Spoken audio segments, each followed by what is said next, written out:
Alhamdulillah. Alhamdulillah baik, Bu. Baik ya, tetap semangat kan? Walaupun udah kenyang, udah siang. Iya, Bu. Oke, ditahan sebentar ya. Ditahan sebentar, kita akan belajar materi kedua di statistik industri ini ya. Oke, sebentar. Oh, tidak bisa.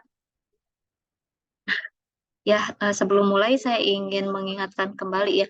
Mengingatkan kembali tahapan pertama. Tahapan pertama kalau ketika kita ingin mencari ilmu itu harus siap mendengarkan, lalu harus siap juga menyimak ya. Menyimak artinya dari hasil mendengarkan itu kita pahami dan nanti kita harus menjaga pemahaman kita, bisa itu lewat diskusi ya, bisa untuk meluruskan ke pemahaman kita, nantinya bisa mengamalkan dan menyebarkan. Presensi aman di Litera? Sudah mengisi presensi semuanya? Nih, jangan sampai ada yang lupa Pertemuan lagi karena kedua, Bu. saya sudah mengingatkan. Ya, Hari ini, Bu. pertemuan kedua berarti kemarin ya harusnya udah diisi ya. Yang sesuai Iya, Bu. jadwal Iya, Bu, sih harusnya. kemarin. Ada yang kelewat enggak? Temuan 2. Yang kemarin, Bu, saya lewat, Bu. Fikri ya, sekarang hadir kan ya? Coba nanti saya lihat dulu literanya. Sister ya. Selain Fikri siapa lagi? Fikri aja. Yang lain aman. Learning, wait. Harusnya kita Selasa ya. Selasa.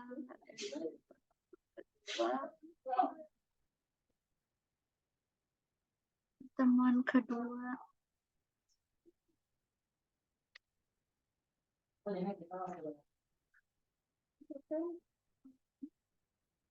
Restu hadir sekarang?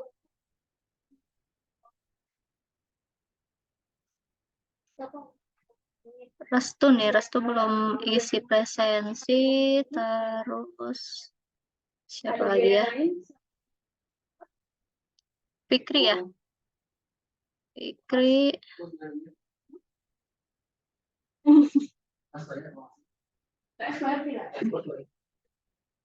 Alejandro.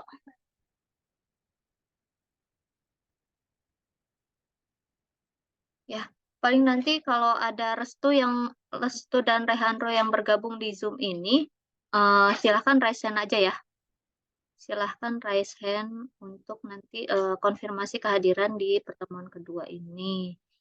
Oke, sebelum mulai, silahkan minta tolong dipimpin doa, teman-teman semuanya. Saya, Bu. Silahkan.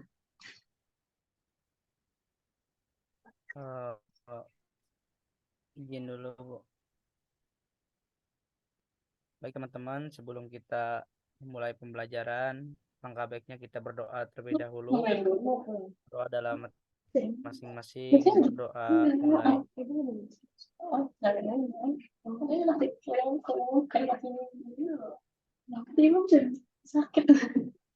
Berdoa selesai. Terima kasih Kang Fikri sudah dipimpin doa ya.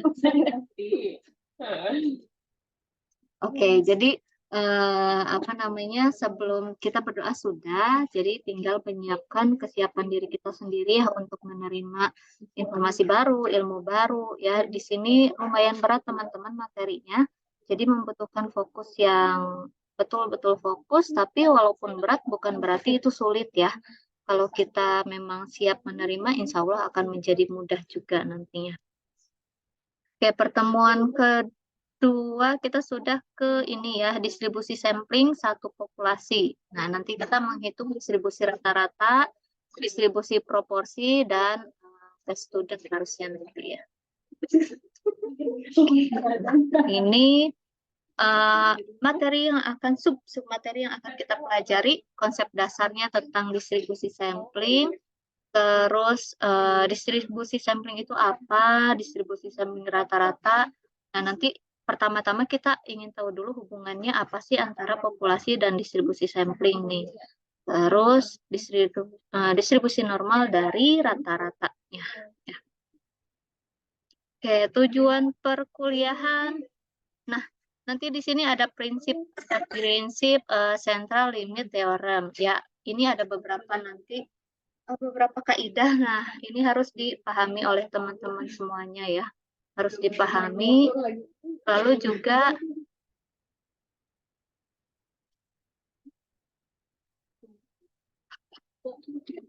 oke, terus bisa menjelaskan langkah-langkah yang diperlukan nanti untuk menghitung penarikan sampelnya, menghitung rata-rata ya standar deviasi dari distribusi tersebut.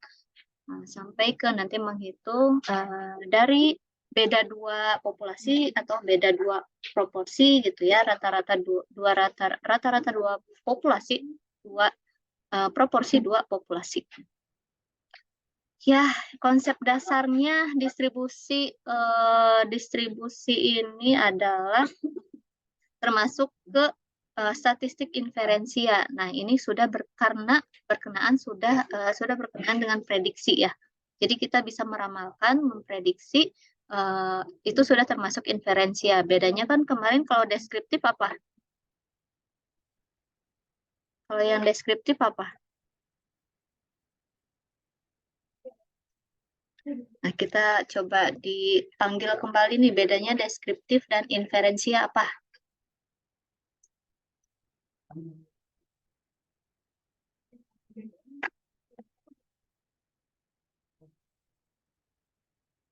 Halo.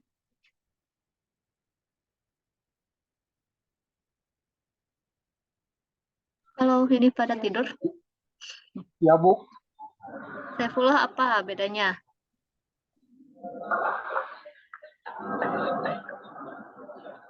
Kalau deskriptif yang seperti apa? Inferensia yang seperti apa?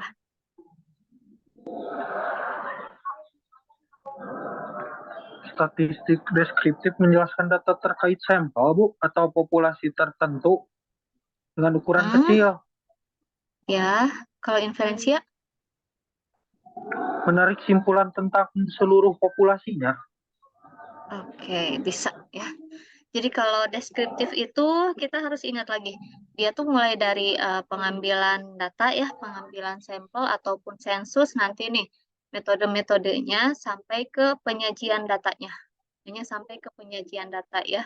Tapi kalau untuk menarik kesimpulan, menganalisis, misalkan menggunakan metode apa gitu ya, atau mau adakah rancangan percobaan, nah itu sudah berkenaan di statistik inferensia ya. Jadi bisa menarik kesimpulan dari suatu populasi itu adalah statistik inferensia.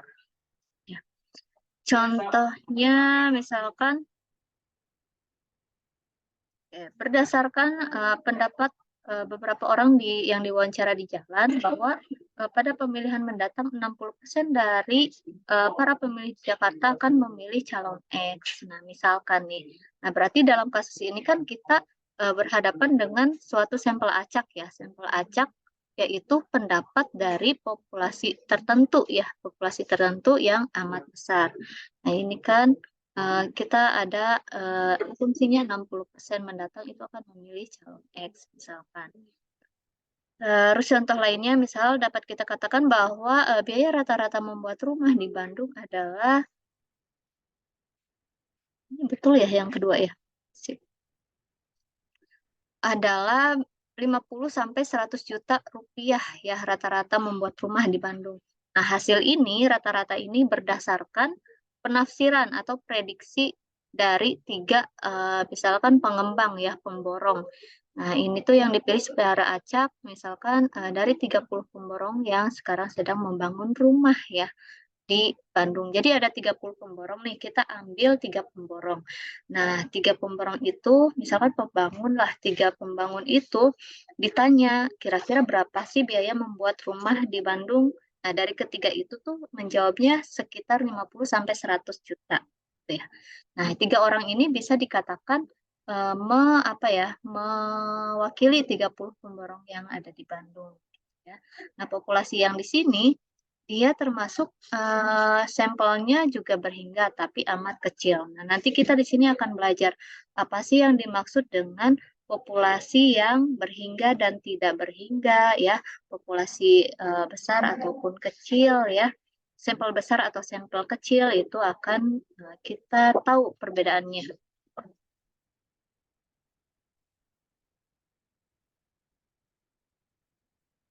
Nah, misalkan lagi ini misalnya ada mesin pelayan minuman ya. Mesin ini harusnya mengeluarkan 240 ml minuman secangkirnya ya. Nah, terus ada seorang karyawan perusahaan, dia melakukan penelitian nih, melakukan percobaan, menghitung rataan 40 cangkir minuman. Jadi tiap yang keluar 40 cangkir itu berapa mili yang keluar dari mesin itu ya. Ternyata diperoleh rata-ratanya itu 236 mili. Nah, berdasarkan hasil ini 236 mili mendekati 240 enggak? Masih bisa dikatakan Mendekati, Bu. mendekati ya, masih mendekati yang seharusnya kan 240 mili nih si mesin itu keluar, tapi setelah dilakukan percobaan di 40 cangkir rata-ratanya 236 mili ya, 365. Nah, ini tuh masih 40 cangkir minuman ini dia dikatakan sampel dari populasi yang tak berhingga dari kemungkinan isi minuman yang akan dikeluarkan mesin tadi. Jadi kan kita tidak tahu ya mesin itu bisa mengeluarkan berapa walaupun memang di situ sudah disetting 240 mili. Nah, pada tiap contoh ini kita menghitung secara tidak langsung kita menghitung statistik atau karakteristik dari sampel yang dipilih dari populasi.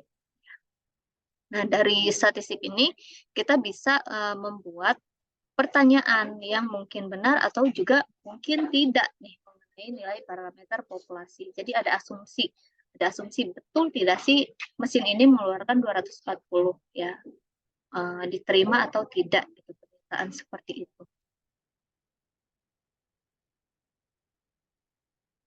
Oke, karyawan itu tadi kan kita masih bisa anggap kalau 236 mili ini masih dalam range 240 mili. Nah, ya, karena dari teori sampling ini dia menilai bahwa kemungkinannya yang muncul itu sangat besar ya.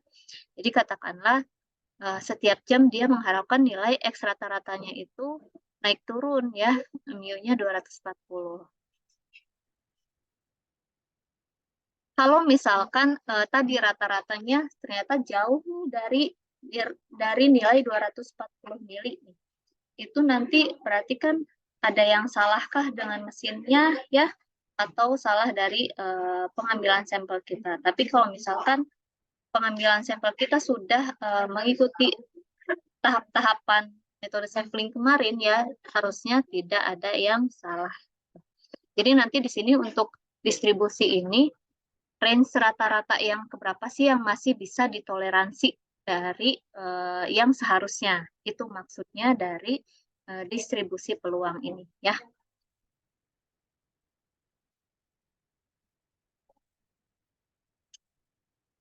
Oke, jadi ada distribusi peluangnya di sini. Kita harus tahu range-nya berapa yang masih bisa ditoleransi ya, ditoleransi. Nah, di sini distribusi peluang ini disebutnya distribusi sampel ya, distribusi sampel. Simpangan bakunya dari distribusi sampel juga disebut dengan galat baku ya. Udah dibaca lagi yang statistik 1 tentang simpangan baku, varians gitu. Udah ada yang baca-baca lagi? Atau permutasi, kombinasi?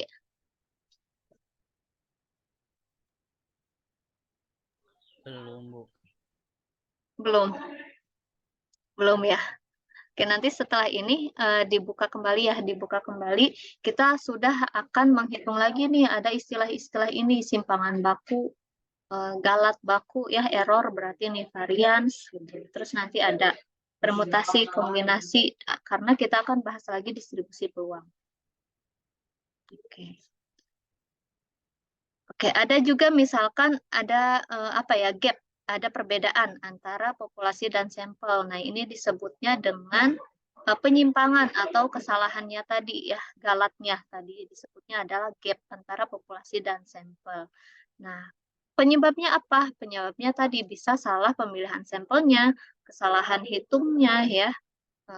Itu salah satu faktor kesalahan dari penyimpangan ini, dari pengambilan sampel. Harusnya kan populasi sampel itu bisa mewakili populasi ya. Tapi karena ada tadi kesalahan pemilihan sampelnya, tidak memperhatikan metode sampling, itu bisa saja mengakibatkan penyimpangan ini. Sampel yang baik, sampel yang representatif. Ya.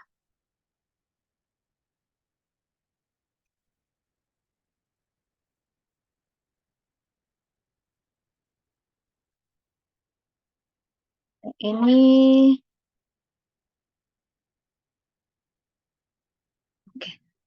Nah, kalau berbicara distribusi sampling ya, tentunya ada probabilitas di sini ya, ada probabilitas, terus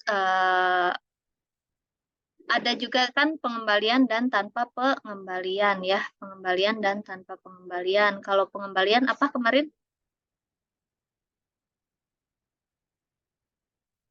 Permutasi apa kombinasi?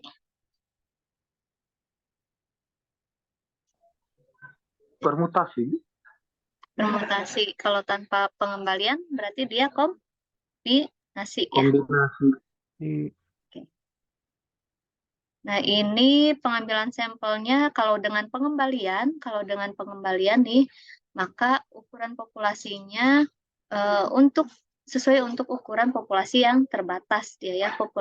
Karena populasinya terbatas, maka si sampel itu bisa saja permutasi atau dikembalikan kembali. Jadi ada pengulangan sampling gitu ya. Jadi rumusnya itu N pangkat N kecil. Terus kalau untuk tanpa pengembalian atau kombinasi ini, kombinasi untuk populasi yang tidak terbatas ya. Untuk populasi yang tidak terbatas. Rumusnya rumus kombinasi, jangan lupa ini. Oke, ini kemarin sempat kita pelajari juga ada karakteristik populasi dan juga sampel. Ya, jangan lupa ukuran populasi berarti N besar, kalau karakteristik sampelnya berarti ukuran sampel itu N kecil ya, sampai ke ini variansnya. Kalau ada sigma ini berarti ya karakteristik dari populasi ya, varians dari populasi. Kalau S berarti varians dari sampel.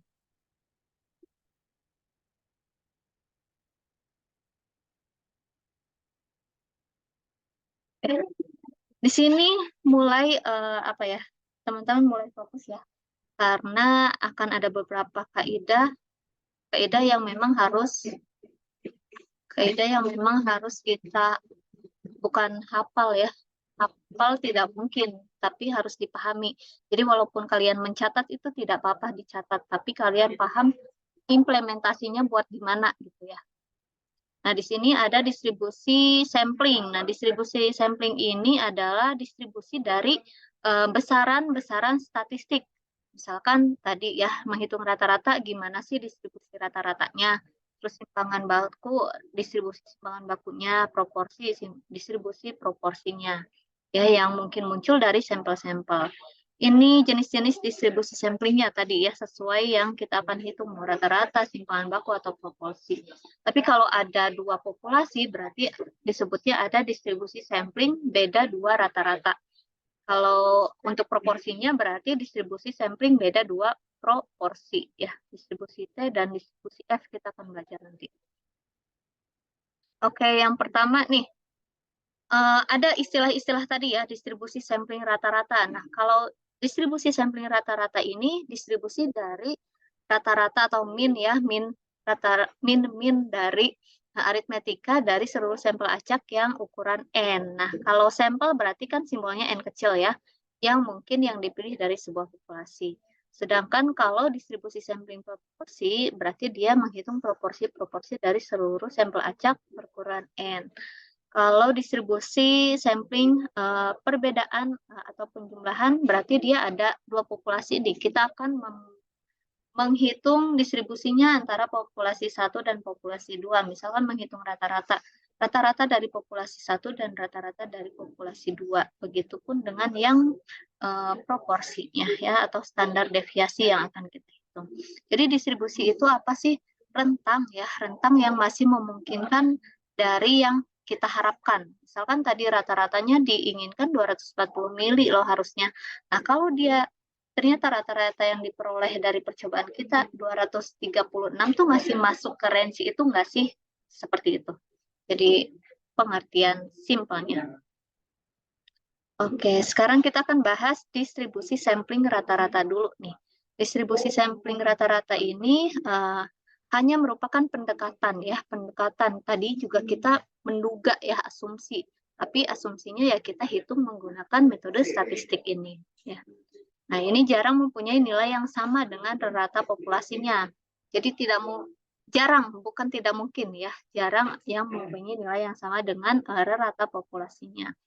Terus kumpulan rata-rata dari sampel ini akan membentuk distribusi sampling rata-rata.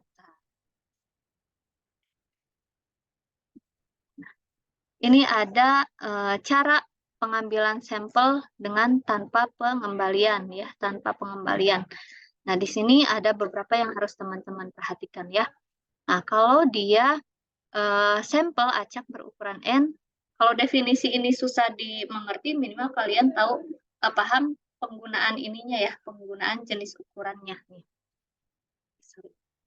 Dari populasi berukuran N berarti ya, dengan rata-ratanya mu ini berarti kan rata-rata dari populasi ya. Standar deviasi sigma berarti dari populasi juga. Jangan lupa di sini diingat kembali simbol-simbol tadi. Ini termasuk rata-rata populasi kah atau rata-rata sampel. Nah, jika ukuran populasinya terbatas ini yang seperti apa ya? Populasinya kecil atau kalian bisa menghitung ini, menghitung N per N-nya ya. N per N maksudnya di sini apa? N per N di sini adalah ini ya. N itu berarti kan jumlah dari apa? N kecil. Sampel ya. Sampel. Kalau N ini dari populasi. Kalau N per N-nya lebih dari 5%, dia termasuk populasi terbatas atau populasi yang kecil. Nah, contohnya di sini misalkan oke, kita jelaskan dulu untuk populasi yang tak terbatas berarti kalau N per N-nya kurang dari sama dengan, ya kalau masih sama dengan 5% masih termasuk populasi yang tidak terbatas atau populasi yang besar, itu sampel yang besar ini ya. Kita hitung misalkan,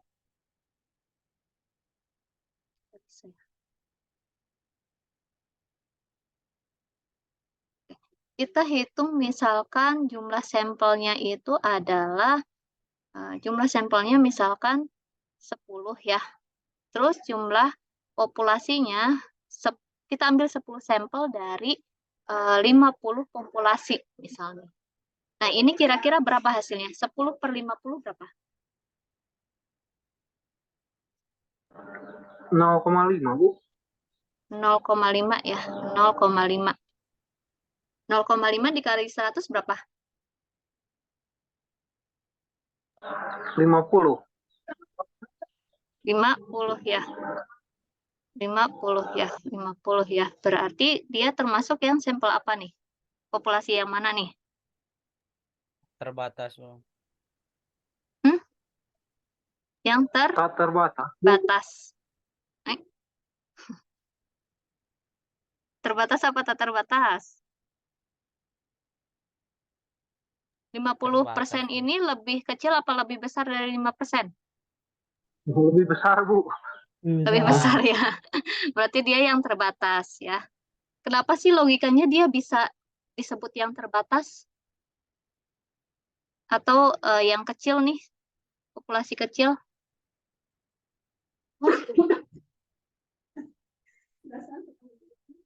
Kenapa kira-kira logiknya? Kan terbatas Bu, nilainya ada, jadi kecil. Kalau misalkan tak terbatas maka tidak menentu dengan Bu. Oke, gitu. Kita coba satu contoh lagi ya. Misalkan kita ambil 5 sampel dari 100 populasi nih. Ini berapa nih?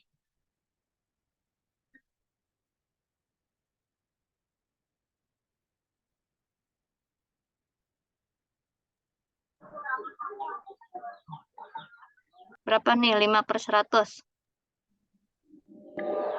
0,05 Bu. 0,05. 0,05 dikali 100%. 5. 5% ya. 5%. Termasuk yang mana? Populasi yang mana? Tak terbatas Bu. Tak terbatas ini ya. Oke. Nah, dari ini kalian perhatikan. Kita ambil 10 sampel nih. Populasinya cuma 50. Kita bisa bayangkan ya, dari 50 populasi ini kita ambil 10. Ya, 10. Jadi sudah termasuk banyak sampel yang kita ambil ya. Kita ambil 10 dari 50. Makanya itu disebutnya populasinya terbatas. Beda lagi dengan yang bawah. Misal kapasitasnya kan populasinya lebih besar ya, 100 misal. Kita cuma ambil 5. 5 kan di sini misal ya. Nah, dia kan masih banyak sampel-sampel yang tidak kita ambil di populasi tersebut. Itu logikanya populasi terbatas dan tidak terbatas. Sudah paham semuanya? Jadi biar nggak bingung kenapa sih ini disebutnya populasi terbatas sama tidak terbatas. Paham ya? Insya Allah Bu. Insya Allah ya.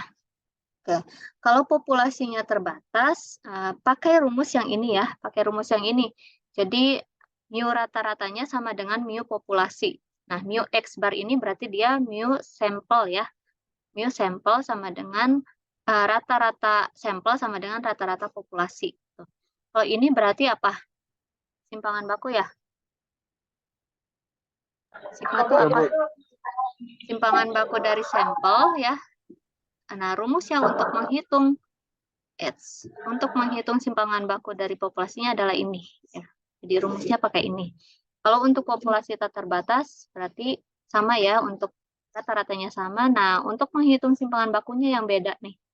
Ya, menghitung simpangan baku dari sampelnya itu rumusnya adalah ini ya. Simpangan baku dari populasi dibagi dengan akar N. Jadi rumus ini digunakan ketika apa? Ingat lagi, populasinya terbatas atau tak terbatas. Ini mah harus ditulis lah, nggak boleh dihafal, takutnya nanti salah juga ya, ketukar-tukar.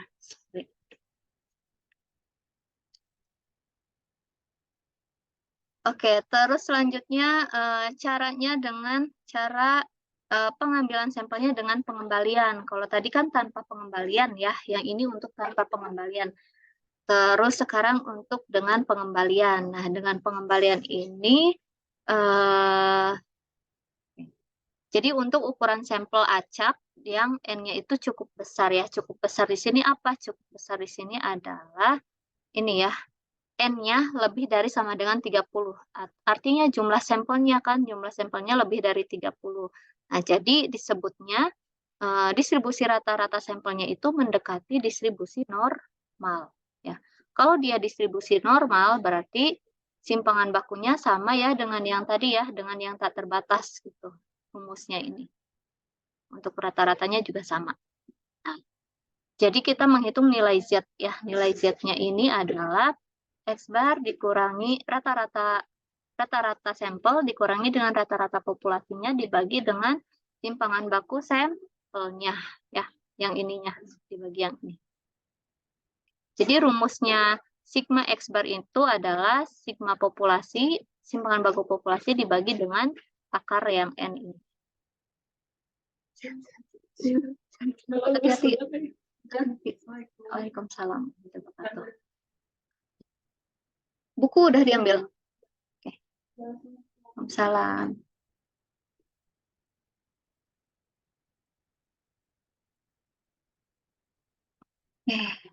Masih ingat kan nilai Z ya?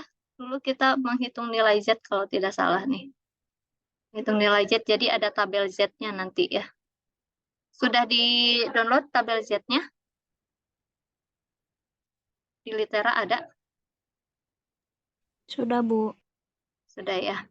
Nah, terus untuk distribusi sampling rata-rata ada 3 dalil ya, ada 3 dalil dari central limit theorem ini atau dalil limit pusat, ada 3 dalil.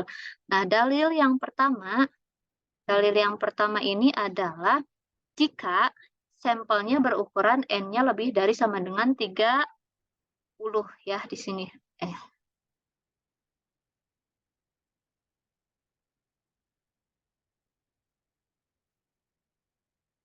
Di sini aja lah. Jika ukuran sampelnya lebih dari sama dengan 30, terus diketahui rata-ratanya, tapi dia diambilnya dengan pemulihan ya, dengan pemulihan. Nah, di sini ada juga populasinya berukuran N dan dia terdistribusi normal ya. Kalau N-nya lebih dari 30 dan terdistribusi normal, jadi untuk distribusi rata-ratanya, kita hitung distribusi rata-ratanya adalah rata-rata sampelnya sama dengan rata-rata populasinya. Terus untuk simpangan baku sampelnya, ya kita hitungnya simpangan baku populasi dibagi dengan akar N, ya, akar jumlah dari sampelnya. Nah, untuk nilai Z-nya itu apa? Nilai Z itu peluangnya tadi ya, peluangnya distribusinya. Rata-rata rumusnya adalah X bar di sini berarti rata-rata apa?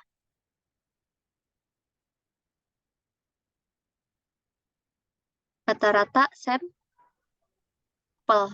ya.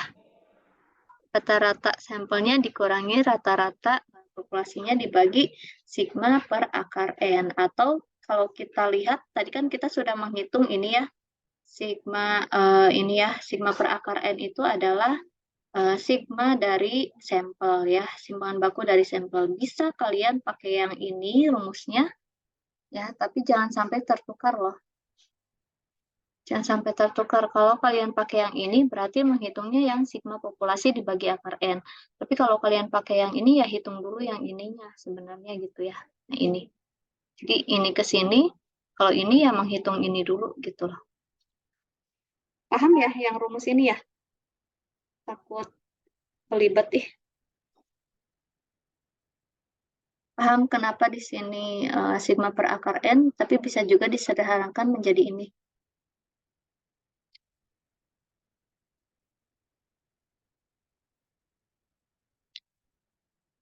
Oke, dicatat dulu ya dalil 1, dalil 2-nya nih. Nah, kalau dalil 2 itu untuk sampel berukurannya sama nih, N-nya lebih dari sama dengan 30 ya, tapi dia tanpa pemulihan.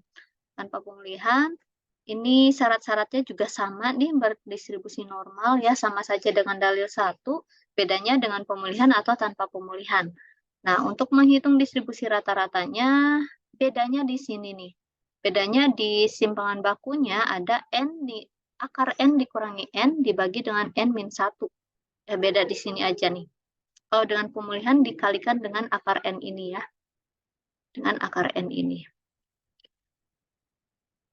Nah, kenapa sih harus ada akar N min N? Akar N min N dibagi N min 1. Nah, ini disebut dengan faktor koreksi. Faktor koreksi dari populasi yang terhingga atau terbatas. Nah, FK ini akan menjadi penting jika sampel berukuran N diambil dari populasi berukuran N yang terhingga atau terbatas besarnya. Jadi, kalau sampel ukuran N diambil dari populasi berukuran N yang sangat besar, maka tadi faktor koreksinya akan mendekati 1 atau ininya adalah sama dengan 1. Di dalil 1 kan tidak ada ya. Tidak ada yang dibagi akar N min 1 gitu ya, dibagi ini. Karena dia dengan pemulihan ya, dengan pemulihan artinya berukuran N-nya sangat besar ya, namanya. Nah, ini ya, populasinya yang tak terbatas ya, yang besar. Jadi dianggap faktor koreksinya adalah 1. Kalau yang populasi terbatas harus ada faktor koreksinya, dikalikan dengan faktor koreksi. Oke, nah ini sama dengan 1. Nah, hal ini yang kita mengantarkan kita ke dalil ketiga ya. Dalil ketiganya mana? Ini dalil ketiganya. Kalau sampelnya berukuran N aja, ya tidak diketahui lebih dari 30 kah atau kurang dari 30 ya, intinya sampelnya berukuran N, diambil dari, nah N yang sangat besar, populasi yang sangat besar tadi ya, Bedanya di sini distribusinya sembarang, tidak lagi berdistribusi normal. Kalau distribusi normal kan minimal syaratnya lebih dari sama dengan 30 ya jumlah sampelnya.